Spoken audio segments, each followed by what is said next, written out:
Today, many modern scientists arguing that human brain is not capable of doing two things at the same time.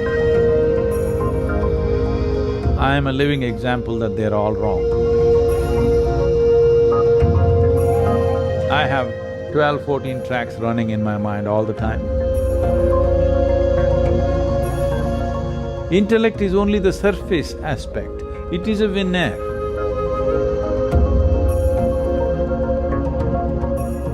In the huge volume of intelligence that makes us who we are.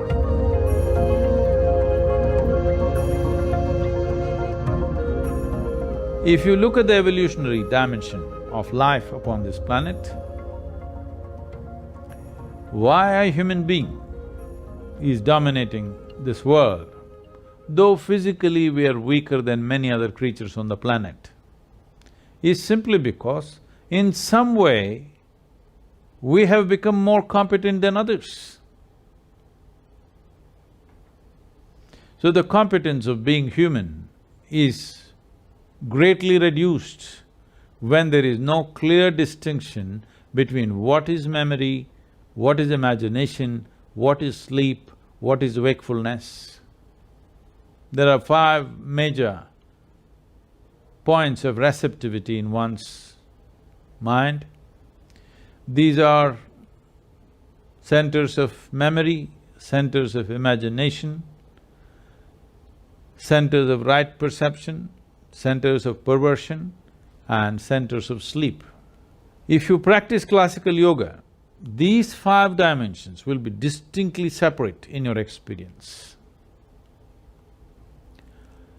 If it is not separate, what happens to you is, when you want to remember something, your imagination plays havoc with your memory.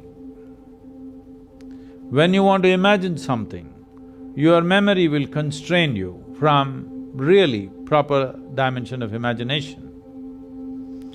When you want to sleep, you will have dreams. When you want to be awake, you will fall asleep. This causes a whole lot of confusion and inefficiency of life. I'm not talking about you being efficient in your profession or in your office or wherever else. That also, yes, in that way also it manifests, but more than that, inefficiency of life. When I say inefficiency of life, this life will not function with the effervescence and exuberance and exploration that life is, that it can explore many dimensions within itself. This possibility is greatly reduced simply because this mix-up has happened in people's experience of life. Classical yoga is very, very focused on separating these things. If you separate these things, you can become what is called as an avadhani.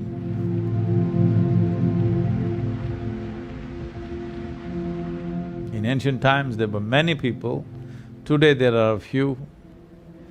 Some of them are called ashtavadhanis, which means they have 8 types, 8 capabilities. That is, at a single moment, at a given moment, they can perform 8 different actions. Like they can compose poetry, at the same time, they can do a very complex mathematical problem. At the same time, they can smell perfumes and decide which is which. At the same time, they can taste many things and say whatever they have to say about it. At the same time, they can do many things like concerning with all the 5 senses of seeing, hearing, smelling, tasting and touching. Many actions they can perform at the same given time. 8 type of actions, if you can perform, you are called an ashtavadhani. If you can perform 10 types of actions, you are called a dashavadhani. If you can do 100 types of actions, you're called a shatavadhani. If you can do 1,000 types of actions, you're called a sahasravadhani.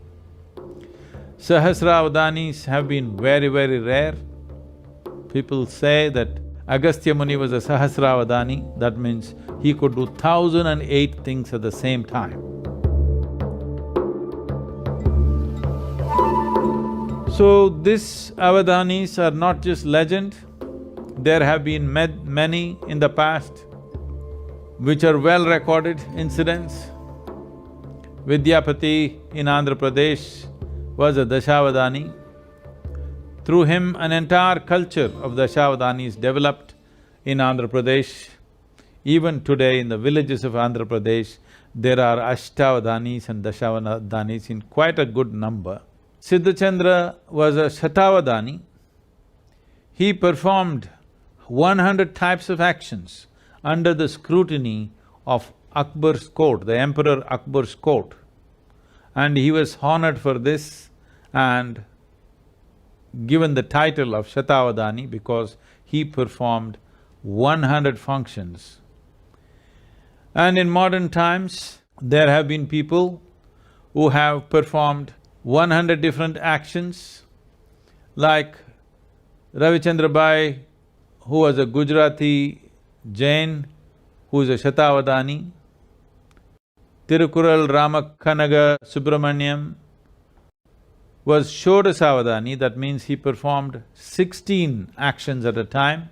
These are all documented incidents, but there are many others who come from certain tribes who've been doing this.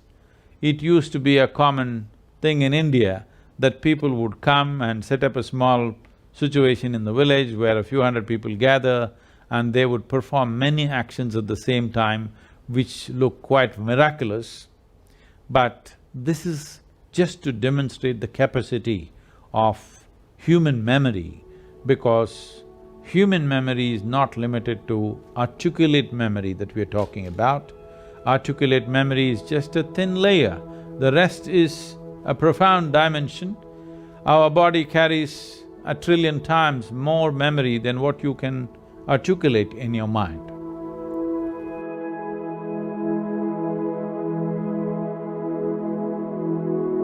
Today, there are many modern scientists, unfortunately, arguing that human brain is not capable of doing two things at the same time. You can do it best only if you do one thing at a time. I am a living example that they're all wrong. I have 12, 14 tracks running in my mind all the time. Do I look distracted, disturbed or stressed because of that? No. You can perform any number of things because of this. It is not even that you have to consciously pay attention to it. If you open up a certain track and leave it, it goes on by itself. This is the nature of human intelligence. You are not sitting here and conducting your renal functions or your liver functions or your spleen working or not. You're not doing this. Aren't all these many things happening at the same time? Isn't there an intelligence within us which is capable of doing all these things? It is just that most human beings are understanding human intelligence as just as intellect. Intellect is only the surface aspect, it is a veneer in the huge volume of intelligence that makes us who we are, because we are made from within. All the intelligence that is needed to create this body, to create this life, is intrinsic to us. It is not something that happens from outside. It is intrinsic to us. It is just a question of access. If you want a living intelligence, if you want to exist as a living intelligence, one thing you should not do is, you never ever form an opinion about anything.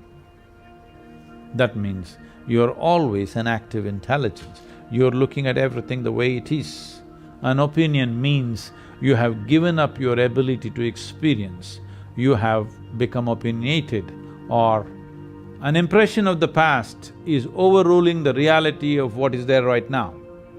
This is what an opinion is.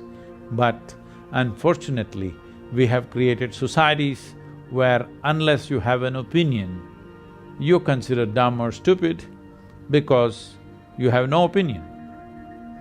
But that's the smartest thing you can do, that is the most intelligent thing you can do, is that you did not subscribe to any opinion. You're willing to look